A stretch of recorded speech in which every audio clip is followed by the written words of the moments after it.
చదువు నేర్పించే టీచర్లు కొట్టడం అంటే ఎంత దారుణం అంటే అంత దారుణం.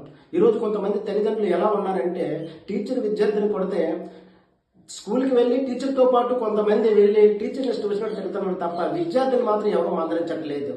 కానీ పూర్వం తల్లిదండ్రులు ఎలా ఉండేవారంటే స్కూల్కి వెళ్ళి మా పిల్లలను తిట్టండి కొట్టండి కానీ వాడికి చదువుతో పాటు మంచి విలువలు నేర్పించండి అనేవారు. ఆ రోజుల్లో విద్యార్థులు కూడా అలాగనే ఉండేవారు, మంచి నడవడికతోనూ మంచి క్రమశిక్షణతో ఉండేవారు. కానీ ఈరోజు అలా లేదు.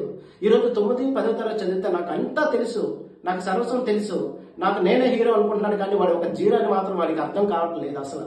కానీ తల్లిదండ్రులే టీచర్ని గౌరవించిన వాడు తల్లిదండ్రులు గౌరవించలేడు, తల్లిదండ్రులు గౌరవించలేడు, సమాజాన్ని గౌరవించలేడు. ఈ రోజు టీచర్ని కొట్టాడంటే రేపు తల్లిదండ్రులు కంపల్సరీ కొడతాడు, తల్లిదండ్రులు కొట్టాడంటే సమాజాన్ని నాశనం చేయడానికి చూస్తాడు. ఇలాంటి పిల్లలు ఇలా తయారవడానికి తల్లిదండ్రులు, స్నేహితులు, మొబైల్సే కారణం అవుతున్నాయి. వీడు ఉద్యోగం కోసం తిరిగి అలసిపోయి వచ్చి ఒక మూలన కూర్చొని ఆలోచిస్తాడు. చూడు, ఆ రోజు తెలుస్తుంది ఒకనొకప్పుడు నేను ఎంత పెద్ద తప్పు చేశాను అని. టీచర్ అనేవారు పిల్లలకు చదువుతో పాటు మంచి విలువలు నేర్పించాలని చూస్తాడు.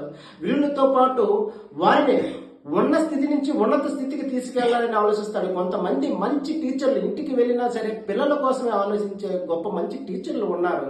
ఈ రోజు మన జీవితాన్ని మార్చే ఒక శిల్పి, ఒక ఉపాధ్యాయుడు. కానీ మనకు చదువు నేర్పిన టీచర్ని కొట్టడం చాలా బాధాకరమైన విషయం.